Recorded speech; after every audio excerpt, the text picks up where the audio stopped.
मत, घबराना मत। मेरी सासू माँ जो बहुत ही बीमार वृद्ध हो चुकी है के रूप में, मेरे ससुर जी आज उनकी आंसू के साथ। मोदी का परिवार, जिस परिवार की चर्चा देश और दुनिया में होने लगी है, सोशल मीडिया के हर वाल पर मोदी का परिवार, मोदी के परिवार बनने की होड़ मची हुई है। लेकिन एक बेटी, एक पत्नी, एक बहू, एक महिला जब अपने आंखों से आंसू बहाकर यह सवाल पूछती है कि आखिर मेरा परिवार जेल में क्यों है, जवाब किसी के पास नहीं है। सन्नाटा पसर जाता है जब वह पूछती है कि मेरे पति का कसूर क्या था। ना जवाब है और ना ही कोई सवाल बाकी है। कुछ दिन पहले तक किसी प्रदेश के मुख्यमंत्री होने के साथ उस प्रदेश के मुख्यमंत्री की पत्नी होने का गौरव हासिल करने वाली आज वन वन भटक रही है।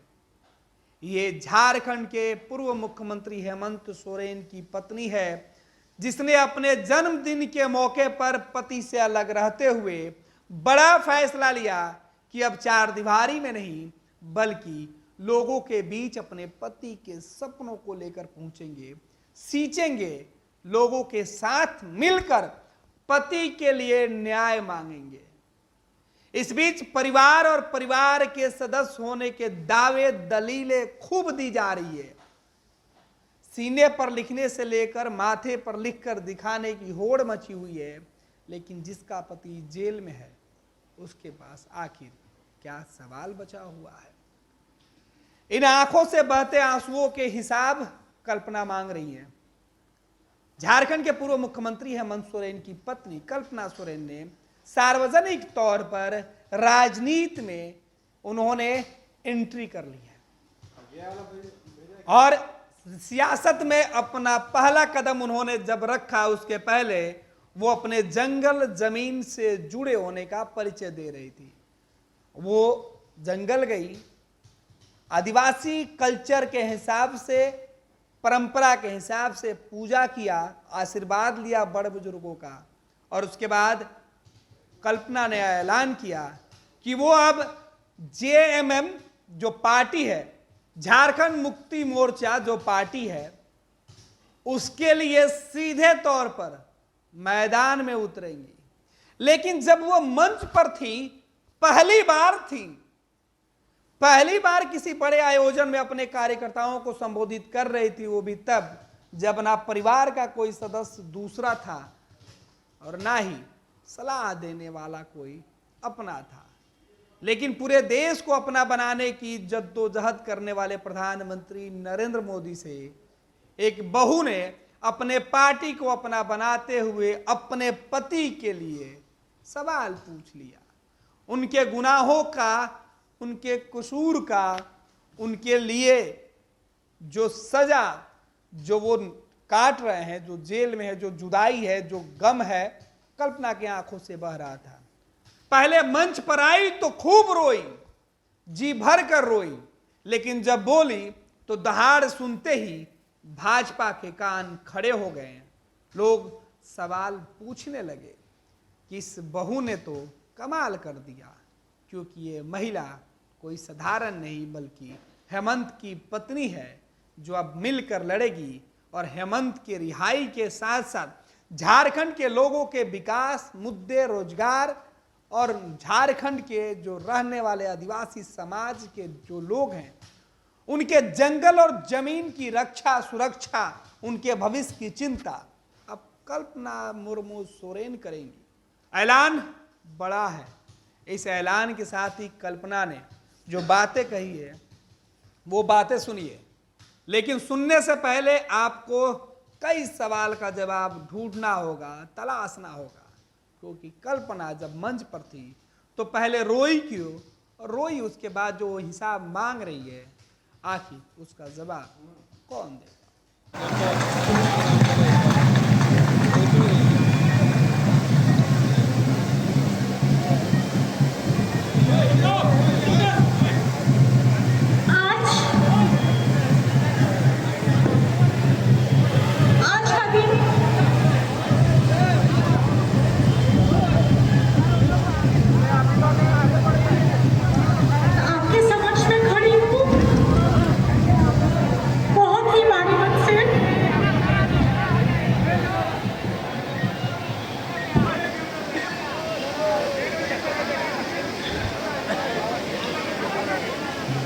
एक पिता के रूप में मेरे ससुर जी आज उनकी आंसू के साथ मेरी सासू माँ जो बहुत ही बीमार वृद्ध हो चुकी है, वो भी बहुत आहत और परेशान है। मैंने सोचा था कि मैं अपने आंसू को रोक लूंगी, लेकिन आप लोगों का रास्ते भर से प्यार देखकर, आपका स्नेह देखकर आज मुझे वही ताकत मिल रही है जो मैंने सपने में भी कभी नहीं सोचा था। अरे जेल का ताला टूटेगा, अरे जेल का ताला टूटेगा। हेमंत सोरेन मत घबराना, अरे जेल का ताला टूटेगा। जय झारखंड, दिशंगुरु शिबू सोरेन जिंदाबाद, झारखंड मुक्ति मोर्चा जिंदाबाद, झारखंड के शहीद अमर रहे, जेल का ताला टूटेगा। हेमंत सोरेन मत घबराना। जय झारखंड, जय झारखंड। आज इस जुझारू संगठन जो मेरे सामने, मेरे पीछे, मेरे आगे, मेरे बाएं दाएं चारों तरफ जो खड़ा है, इसका ये आक्रोश देखकर मेरे तन बदन में तो आग लग रही है। आपके अंदर में आ रही है कि नहीं वो आवाज? तो जोर से चिल्लाकर ये बता दीजिए इस खुले मैदान से कि होटवार का जेल तक आवाज आए, आपके दादा के कान तक आवाज आए कि इतना प्यार, इतना सम्मान, इतना दिल में रखने वाला प्यार अगर है तो जोर से चिल्लाकर बोलिए, हेमंत सोरेन जिंदाबाद, हेमंत सोरेन जिंदाबाद, हेमंत सोरेन जिंदाबाद। आज जिन लोगों का ये इतना बड़ा षड्यंत्र रचा गया है, जिसकी वजह से उनको जेल का रास्ता दिखाया गया है, इसी से ये पता चलता है कि कितनी नीची घटिया सोच है ऐसे लोगों की जो दिल्ली में तो जरूर बैठते हैं, लेकिन दिल्ली वालों के अंदर दिल धड़कता ही नहीं है। क्यों? क्योंकि यहाँ बेचारे आदिवासी, दलित, अल्पसंख्यक, जिनको ये लोग कीड़ा समझते हैं, उसके वजह से इन्हें लगता है कि हम इनके साथ कुछ भी कर सकते हैं। इनकी इसी व्यवहार की से ये पता चलता है कि इनके अंदर में कितनी घृणा पली हुई है, जो हमारे पूर्व माननीय मुख्यमंत्री जी को उनके पद से उतारने के लिए भी उनको बाध्य कर दिया, उनको अपना जगह छोड़ना पड़ा, सिर्फ इसलिए ताकि झारखंड की सरकार किसी के सामने झुके नहीं।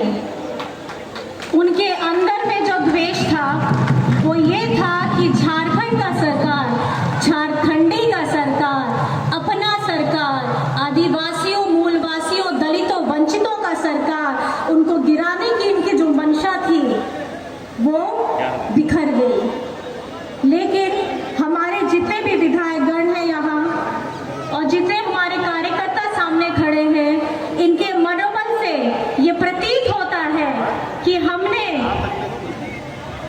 उनको परास्त तो कर दिया, लेकिन आने वाले समय के लिए आप सभी को मिलकर अपने उस आशीर्वाद को वोट के द्वारा ये दिलाना है कि झारखंड कभी झुकेगा नहीं, झारखंडी कभी झुकेगा नहीं। आज 4 तारीख है, कल 3 था, कल मेरा जन्मदिन था और कल वो दिन था जिस दिन मुझे उनसे मिलने का समय मिला। ये वही शब्द है जो कल मैं जेल में गई और उन्होंने मेरे कंधे पर हाथ रख के यही बोला, घबराना मत, घबराना मत। अभी तो मैं सिर्फ जेल के अंदर हूं, लेकिन जिंदा तो हूं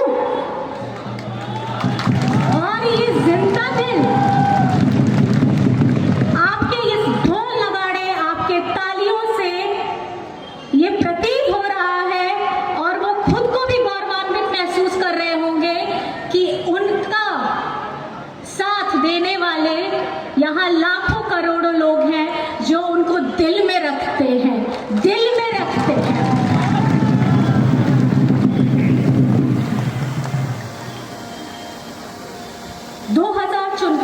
का चुनाव हुआ,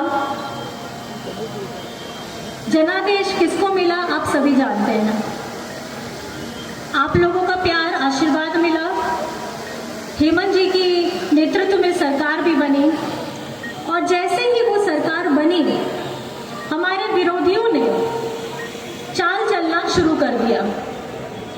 उसी तारीख से जिस तारीख हमारी झारखंडी सरकार बनी, हमारा गौरवान्वित सरकार बना जो आपके द्वारा चुना गया था।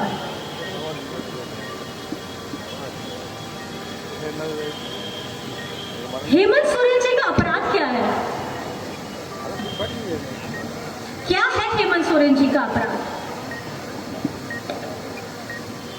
क्या झारखंड के 1,36,000 करोड़ रुपए केंद्र सरकार से मारना, वापस मांगना यह अपराध है?